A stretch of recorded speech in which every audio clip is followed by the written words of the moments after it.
Movie की starting में हम एक आदमी को देखते हैं जो कि अपनी डॉटर के साथ शिकार पर गया होता है, जहां उस आदमी को एक डियर दिखता है, मगर वो आदमी डियर की बजाय अपनी डॉटर पर ही गन पॉइंट कर देता है। दरअसल वो आदमी शिकार के बहाने अपनी डॉटर को मारना चाहता था, लेकिन किसी वजह से वो अपनी डॉटर को नहीं मार पाता। अब वो आदमी अपनी ही डॉटर को क्यों मारना चाहता था, ये हमें मूवी में आगे पता चलेगा। यहाँ पर मैं आपको बता देती हूँ कि इस मूवी में काफी सस्पेंस है, इसलिए वीडियो को एंड तक जरूर देखना, नहीं तो आपको ये मूवी सही से समझ नहीं आएगी। वहीं अब मूवी में हमें कुछ साल बाद का सीन दिखाया जाता है, जहां वही लड़की कॉलेज में अपनी पढ़ाई कर रही थी, जिसका नाम थेल्मा होता है। थेल्मा दरअसल स्टडी के लिए अपने पेरेंट्स को छोड़कर दूसरे शहर आ गई थी, और एक दिन जब वो कॉलेज की लाइब्रेरी में बैठकर पढ़ाई कर रही थी, तो तब उस लाइब्रेरी की बिल्डिंग से कुछ बर्ड्स टकराने लगती हैं। उन्हें देखकर ऐसा लग रहा था कि जैसे वे थेल्मा की तरफ अट्रैक्ट हो रही हो। इसी बीच थेल्मा अब अजीब तरह से बिहेव करने लगती है, इसलिए वहाँ मौजूद स्टूडेंट उसे हॉस्पिटल ले जाते हैं,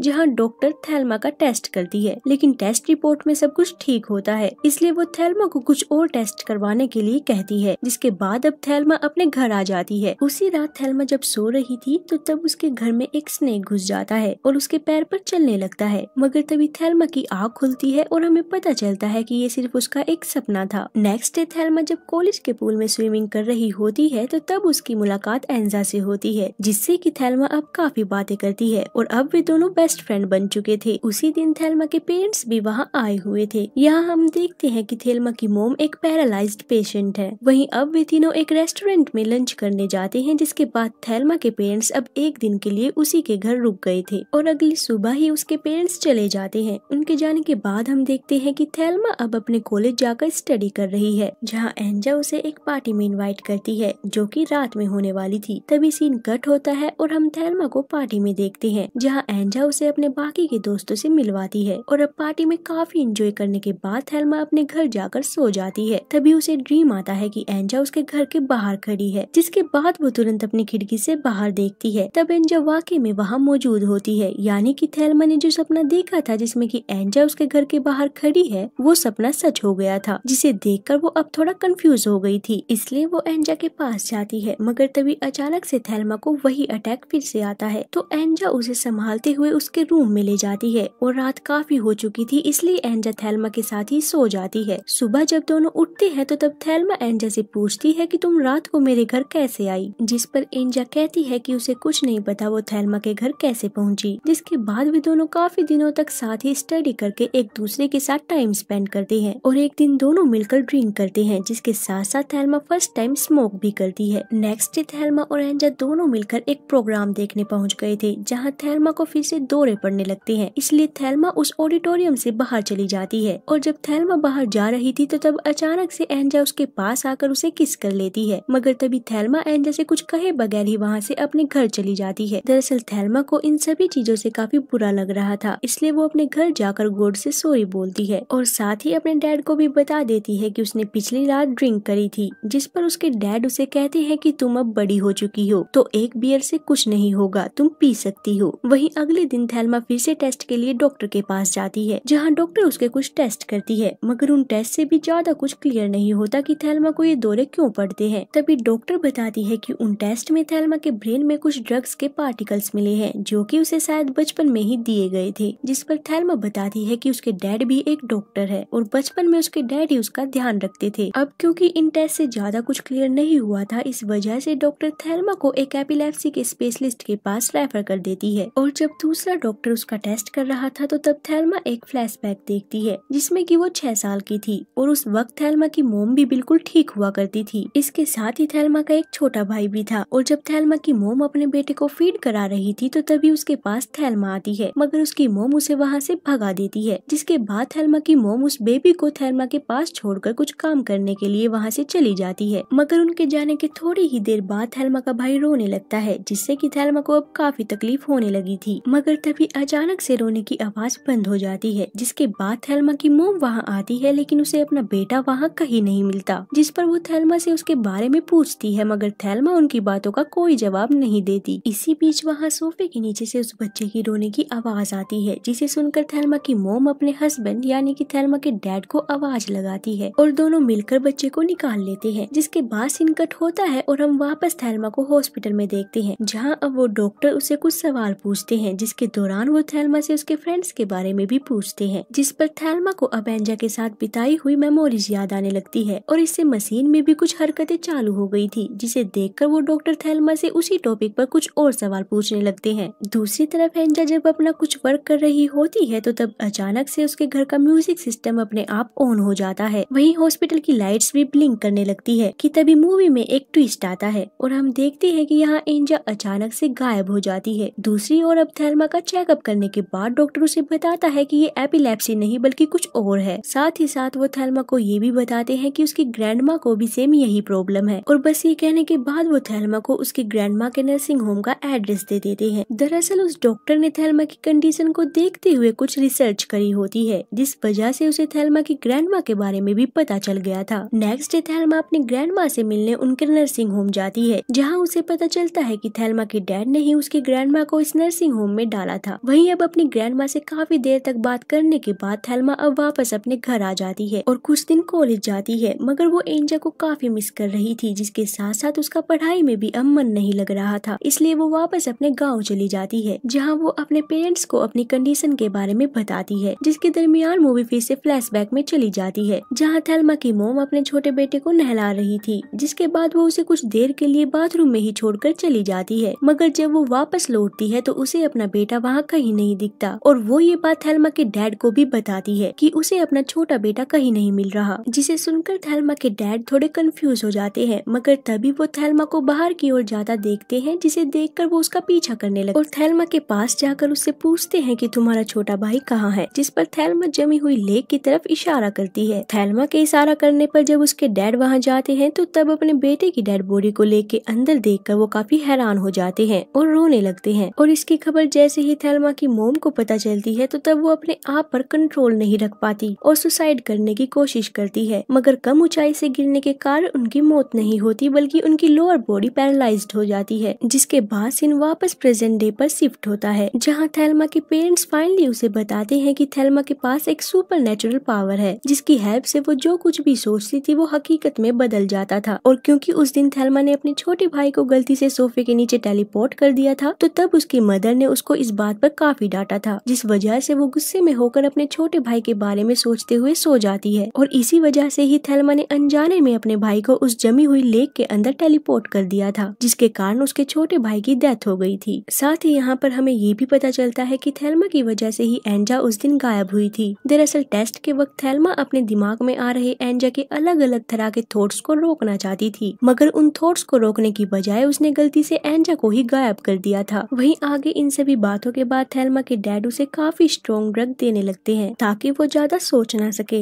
मगर इस वजह से थेल्मा अपने डैड से अब काफी गुस्सा हो गई थी, जिसके कारण वो एक दिन अपने डैड को कहती है कि उसे वापस पढ़ने के लिए शहर जाना है, लेकिन उसके डैड बिना कोई जवाब दिए वहाँ से चले जाते हैं। जिसके बाद हम देखते हैं कि ड्रग्स लेने के कारण थेल्मा को अब नींद आने लगी थी, जिस वजह से वो सो जाती है और इमेजिन करने लगती है कि उसके डैड लेक के बीचों बीच मौजूद है, जहाँ अचानक से उनकी बॉडी में आग लग जाती है, जिससे बचने के लिए वो तुरंत पानी में कूद जाते हैं, मगर पानी में कूदने के बावजूद भी उनकी बॉडी में आग लगी हुई थी, जिसके कारण वो जल्दी मर जाते हैं। तभी थेल्मा अचानक से ड्रीम से बाहर आती है और लेक की तरफ भागती है, जहाँ वो देखती है कि उसके डैड की बोट लेक के बीच में रुकी हुई है, जिससे कि वो ये समझ गई थी कि उसके डैड भी अब उसकी वजह से मर चुके हैं, जिसके कारण अब थेल्मा काफी सैड हो जाती है और अपना सामान पैक करके वापस कॉलेज जाने का डिसाइड करती है। मगर जाने से पहले वो अपनी मोम के पास आकर उनके पैरों को टच करती है और इमेजिन करती है कि उसकी मोम बिल्कुल ठीक हो गई है और थोड़ी देर बाद ठीक वैसा ही होता है, उसकी मोम बिल्कुल ठीक हो जाती है। जिसके बाद थेल्मा अब अपने कॉलेज पहुंचती है, जहां पहुंचकर वो इमेजिन करती है कि एंजा उसे किस कर रही है और कुछ देर बाद ठीक वैसा ही होता है, यानी कि एंजा सच में आकर थेल्मा को पीछे से किस करने लगती है। दरअसल थेल्मा ने अब अपनी पावर्स पर कंट्रोल करना सीख लिया था, जिसकी मदद से वो एंजा को वापस ले आई थी, मगर वो अपने डैड को वापस लाने में नाकामयाब हो जाती है। जिसके बाद सीन कट होता है और हम मूवी के स्टार्टिंग में देखते हैं, जहाँ पर थेल्मा के डैड ने उस पर गन पॉइंट कर रखी थी। दरअसल थेल्मा की इन्हीं पावर्स के कारण उसके डैड उसे मारना चाहते थे, मगर उस वक्त उन्होंने थेल्मा को नहीं मारा, बल्कि उन्होंने उसे स्ट्रॉन्ग ड्रग्स देने चालू कर दिए थे। और इसी के साथ हमारी मूवी यहाँ खत्म हो जाती है। तो गाइस, अगर आपको ये वीडियो अच्छी लगी तो लाइक कमेंट जरूर करें और सब्सक्राइब करना ना भूले। तो मिलते हैं फिर अगली वीडियो में।